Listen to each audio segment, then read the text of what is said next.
अस्सलाम वालेकुम, I am dental surgeon doctor की नसीब।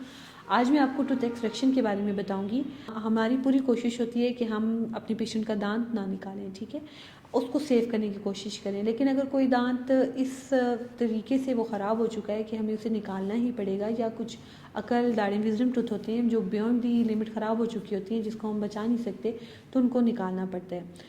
तो सबसे पहले तो ये है कि विजडम टूथ जो टूथ होते हैं, और कोई भी टूथ है, जैसे कि कुछ पेशेंट ऐसे होते हैं जिन्होंने बहुत अर्सा पहले उनका दांत टूट चुका होता है और उनकी जो रूट है बिल्कुल अब बोन के अंदर होती है, तो उसको निकालने के लिए सर्जिकल एक्सट्रैक्शन होती है। और इसी तरीके से हमारे विजडम को भी, कुछ विजडम को निकालने के लिए सर्जिकल एक्सट्रैक्शन होती है, और कुछ विजडम जो होते हैं वो नॉर्मल एक्सट्रैक्शन से निकल आते हैं। तो एक दांत जो है उसको हमने निकाल लिया, ठीक है। तो अब जो है दांत डॉक्टर ने कितनी देर में निकाला है, इस पे बहुत सारी चीज़ें मैटर कर रही होती हैं। अगर तो आपकी नॉर्मल एक्सट्रैक्शन हुई है तो आपकी हीलिंग भी बहुत जल्दी हो जाएगी। लेकिन अगर आपकी थोड़ी बहुत बोन ग्राइंड करके दांत निकाला गया है तो आपकी हीलिंग टाइम बढ़ जाएगा।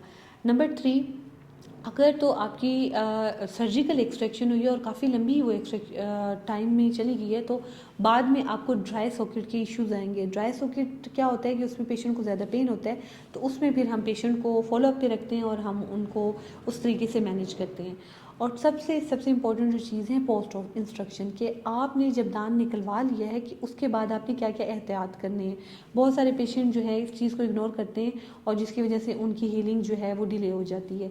सबसे पहले तो हम आपके मुंह में एक कॉटन रखते हैं, ठीक है। वो कॉटन 20 मिनट के लिए मुंह में रखी जाती है और उसका बेसिकली मकसद क्या होता है कि आपकी ब्लीडिंग को रोका जाए। तो अगर आप, कुछ पेशेंट जो है उनके डेंटिस्ट उनको बताना भूल जाते हैं और वो बेचारे कॉटन उधर ही रखी रखते हैं, और जो है अगले दिन वो अपने डेंटिस्ट को कॉल करके पूछते हैं कि हम अपने मुंह से कॉटन निकालें या नहीं, तो वो उधर चिपक चुका होता है। तो देखिए, ये आपने बात जहन में रखनी है कि 20 मिनट के बाद आपने उस कॉटन को निकालना है, उसको फेंकना है, ठीक है। इसका सिर्फ मकसद ये है कि ये आपकी ब्लीडिंग रोके। निकालने के बाद आपने क्या करना है, आपने कोई भी आइसक्रीम खा लेनी है जो प्लेन हो, जिसमें कोई भी नट्स वगैरह ना हो, क्योंकि अगर नट्स होंगे तो वो आपके उस एरिया को टच करेंगे, हर्ट होंगे और फिर ब्लीडिंग स्टार्ट हो जाएगी।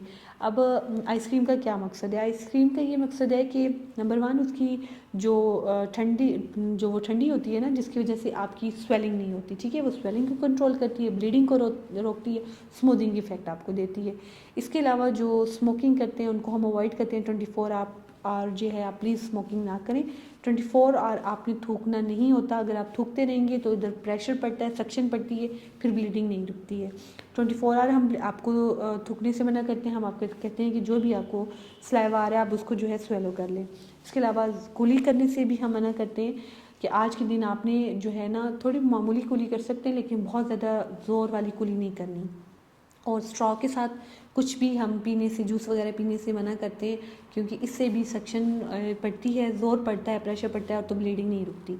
और जो है पेन किलर वगैरह हम रिकमेंड करते हैं, क्योंकि जब इंजेक्शन का असर ख़त्म होता है 2 घंटे के बाद, तो आपकी जो है ना उस एरिया में पेन होता है, तो हम आपको जो है ना जब जब दर्द हो उसके लिए हम आपको पेन किलर रिकमेंड करते हैं। और इसके अलावा जो है नेक्स्ट डे से हम पेशेंट से कहते हैं कि आपने जो है ना वार्म वाटर लेकर उसमें नमक डालना है, ठीक है, ताकि वो जो है उसकी आपने कुलियाँ करनी है दिन में 2 से 3 से 4 दफ़ा। जितनी दफ़ा आप रिंस करेंगे आपका जो है हीलिंग उतनी ज़्यादा बेहतर होगी। बहुत सारे पेशेंट इस बात को निगलेक्ट करते हैं, और जो पेशेंट इसको फॉलो करते हैं 3 दिन के अंदर अंदर उनका जो है ना ज़ख़म जो है वो हील हो जाता है और वो बड़े खुश होते हैं। तो ये कुछ थी पोस्ट ऑप, जिनको आपने जो है अगर आप करेंगे तो आपके लिए अच्छा होगा। तो थैंक यू सो मच।